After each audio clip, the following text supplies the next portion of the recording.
Hi guys, so it's been a long time since I have been receiving so many queries about how to study in Germany, why to study in Germany, and what to study in Germany.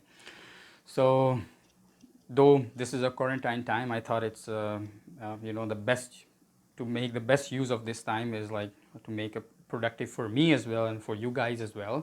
बेहतर है कि उसकी एक video बना के डाल दी जाए जो कि मेरे लिए भी प्रोडक्टिव हो, आपके लिए भी प्रोडक्टिव हो, और भी बहुत से लोगों के लिए जो कि इस चीज़ को कंसिडर कर रहे हैं उनके लिए प्रोडक्टिव हो. So for today the topic which I chose is like why study in Germany. उसके बाद आगे नेक्स्ट वीडियोज़ में हम और भी बहुत सारी चीज़ें हैं जो डिस्कस करने जा रहे हैं, लेकिन वो नेक्स्ट वीडियोज़ में होंगी. For example like how what to study in Germany, how, what is the procedure, what is the process, किस तरह वीज़ा अप्लाई किया जाए, SOP क्या होती है, आपका लेटर ऑफ स्टेटमेंट क्या होता है, आप किस तरह इंटरव्यूज़ क्या होते हैं. तो बहुत सारे फैक्टर्स हैं जो कि हम आगे नेक्स्ट वीडियोस में उनको डिस्कस करेंगे. Okay, now the first reason why to study in Germany. Germany is among top destinations, and when we are talking about in Europe, it's the top for study for students. और यहाँ की universities जो हैं top rankings में आती हैं, और उसके बाद आपकी क्वालिटी ऑफ एजुकेशन जो कि बहुत मैटर करती है पूरी दुनिया में, वर्ल्ड रिनोन एंड एक्सेप्टेबल. अब हम अगर बात करें 44 यूनिवर्सिटीज़ हैं जो कि QS वर्ल्ड रैंकिंग यूनिवर्सिटीज़ में आती हैं. उसके बाद आपकी 43 यूनिवर्सिटी हैं जो टाइम्स हायर यूनिवर्सिटी रैंकिंग्स में आती हैं, और जो टॉप 10 यूनिवर्सिटीज़ हैं जो टॉप 100 में भी आती हैं जो कि जर्मन यूनिवर्सिटीज़ हैं.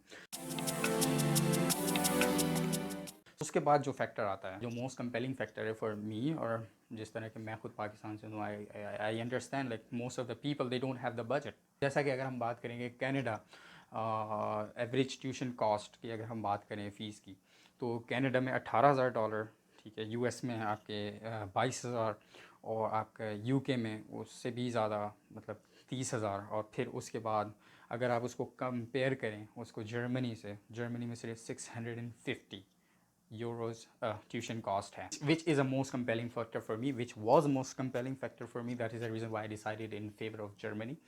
So I think अगर आप कंपेयर करें 20, 25, 30,000 डॉलर से और सिर्फ 650 यूरोस, सो बहुत ही no match, I would say no match. So ये एक और फैक्टर है. उसके बाद एक और फैक्टर आता है जो कि चौथा रीज़न है, और वो है स्कॉलरशिप्स. अगर आपको कोई कहे कि आप जिस मुल्क में जा रहे हैं वहाँ आपकी क्वालिटी ऑफ एजुकेशन भी बहुत ज़बरदस्त है, उसके बाद वो फ्री भी है, उसके बाद आपको ऊपर से पैसे दिए जाएंगे, लाइक स्कॉलरशिप्स की सूरत में, जैसे कि दाद स्कॉलरशिप हैं. तो यहाँ पे बहुत सारे कोर्सेज ऐसे हैं जिनमें जो कि फ्री तो हैं ही हैं, लेकिन उसके ऊपर आपको गवर्नमेंट स्कॉलरशिप्स भी देती है आपको पढ़ने के लिए. जैसे कि मेरा कोर्स है जिसमें मैं इनरोल हूँ, मुझे खुद उसमें स्कॉलरशिप मिली. उसके बाद जो एक और जो स्टीरियोटाइप भी है, बहुत से लोग जो जर्मनी आने में घबराते हैं, हिचकिचाहट का शिकार होते हैं, और वो ये होता है कि यार लैंग्वेज बैरियर है, जर्मन लैंग्वेज सीखना पड़ेगी. So I would say it's an stereotype. German language इतनी मुश्किल है नहीं जितना समझी जाती है, क्योंकि उसके अल्फ़ाबेट्स भी सेम हैं जो कि इंग्लिश के हैं. तो आपको नए अल्फ़ाबेट सीखने की ज़रूरत नहीं है, सिर्फ 2 अल्फ़ाबेट्स हैं जो डिफरेंट हैं, otherwise all the alphabets are exactly same as English. और फिर ये है कि आपको इमीडिएटली उस लैंग्वेज की ज़रूरत नहीं है. आप हल्की फुल्की सीख के आ जाएं 1 महीने या 2 महीने में, जो कि आपकी रोज़मर्रा की ज़िंदगी में टूटी फूटी बोलने के काम है, आप ज़रूरी चीज़ें बोलने के काबिल हों. उसके अलावा फिर आप यहाँ रह के वो लैंग्वेज सीख जाते हैं. तो और फिर एक और चीज़ ये भी है कि आप उस ही वीकनेस को अपनी स्ट्रेंथ बना सकें, क्योंकि बहुत से लोग नहीं आते इसी लैंग्वेज बैरियर की वजह से. तो अगर आप वो लैंग्वेज सीख लें तो आप एक स्किल, एक एक्स्ट्रा स्किल आ जाएगी जो कि आपको फेवर करेगी when it's about employment, it's about job opportunities in future. English courses भी हैं यहाँ पे, जो कि एक स्टीरियोटाइप है कि इंग्लिश कोर्सेज़ बड़ी मुश्किल से हम लोग, बहुत सारे इंग्लिश कोर्सेज़ हैं. ऑलमोस्ट 1470 ऑन दैट, जो कि ऑफिशियल वेबसाइट है जर्मन यूनिवर्सिटीज़ की. उस पर अगर आप जाएँ तो ऑलमोस्ट आई थिंक 1470 कोर्सेज़ हैं जो कि इंग्लिश टॉट हैं. तो आप उनमें भी एडमिशन्स ले सकते हैं. जैसे कि मेरा खुद का कोर्स है जो इंग्लिश है, मैनेजमेंट से रिलेटेड है, और उसमें स्कॉलरशिप भी है और वो फ्री भी है.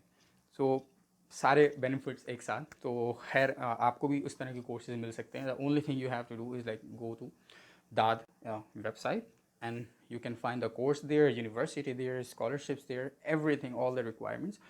जैसे कि मैंने कहा उसको हम अगली वीडियोस आगे बनने वाली हैं, उनमें हम काफ़ी step by step her procedure, her process को डिस्कस करेंगे।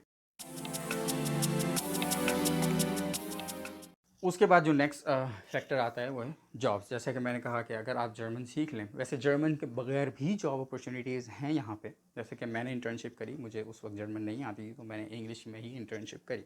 उसके बाद मैंने जितनी उससे पहले बल्कि जितनी मैंने और जॉब्स करी वो भी सारी इंग्लिश में करी। तो ऐसा कुछ नहीं है कि अगर आपको यहाँ जर्मन नहीं आती तो आपके लिए कोई भी स्कोप ही नहीं है या कोई एम्प्लॉयमेंट ही नहीं है, ऐसा कुछ नहीं है।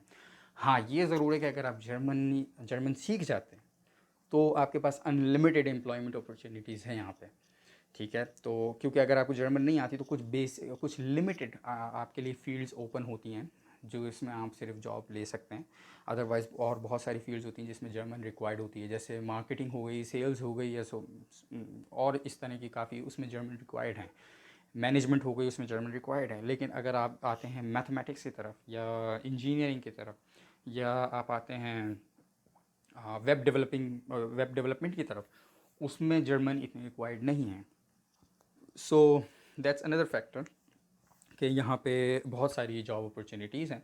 स्टडी में पढ़ रहा था उसके मुताबिक by the end of 2030 there would be a 3 million shortage of skilled workers in Germany. So that's another factor which tells you कि यहाँ पे आगे in future स्कोप क्या है एम्प्लॉयमेंट अपॉर्चुनिटीज़ का। उसके बाद जो नेक्स्ट फैक्टर आता है जो कि मेरा सेकंड मोस्ट फेवरेट है, और वो ये है कि you get to explore the Europe. Europe में इसलिए कह रहा हूँ कि जो वीज़ा आपको जब मिलता है, जो स्टूडेंट वीज़ा है, आपको शेंजन वीज़ा मिलता है और पूरे यूरोप आप विदाउट वीज़ा उसी वीज़े के ऊपर घूम सकते हैं। और वो यूरोप में ऑलमोस्ट 26 कंट्रीज़ आती हैं जो आप विदाउट वीज़ा ट्रैवल कर सकते हैं। लेकिन अगर आप लेट्स से कि आप जर्मन का वीज़ा, आपको स्टूडेंट वीज़ा मिल जाता है, जैसा कि in my case I also travel to other countries which are outside of the Europe. क्योंकि एक हमारा पाकिस्तानी पासपोर्ट ऐसा होता है कि उस पर अगर एक वीज़ा लग जाए और आपके थोड़ी सी ट्रैवलिंग हिस्ट्री क्रिएट हो जाए तो फिर आपको दूसरे वीज़े मिलने में आसानी हो जाती है। So that was the same in my case and I utilized this visa. So मैंने सिर्फ यूरोप ट्रैवल नहीं कर रहा हूँ, मैं आउटसाइड द यूरोप भी कंट्रीज़ ट्रैवल कर रहा हूँ, और उसके बारे में भी हम आगे वीडियोज़ में बात करेंगे। So that's another exciting factor कि you get to explore the other countries, not only in Europe, outside the Europe. Outside the Europe आपको वीज़ा लेने की ज़रूरत है, लेकिन not inside the Europe. Inside the Europe आप without visa travel कर सकते हैं. So you get, when you travel outside your country and other countries, and you get to see other people, other religions, other traditions, their values, their way of living, their customs, you get to learn a lot. उसके बाद जो मतलब आपके जहन में factor आता है वो है कि सेफ्टी कैसी है। और जर्मनी बहुत सेफ़ है, बहुत लो क्राइम रेट्स हैं, one of the best health care system in the whole world, of course specially in Europe. और अभी कोरोना क्राइसिस में भी हम ये देख रहे हैं कि जर्मनी ने बहुत अच्छा रिकवर किया। दूसरी एग्जांपल नहीं बना एज़ कम्पेयर टू इटली या चाइना, या आप यूएस ले लें या यूके ले लें, बहुत जल्दी रिकवर किया और बहुत अच्छा हेल्थ केयर सिस्टम है। So that's another big factor. So guys, ये थी आज का टॉपिक, और अगर आपको पसंद आए तो please like, share, comment and subscribe, and until the next video, signing off. Thank you so very much. Bye.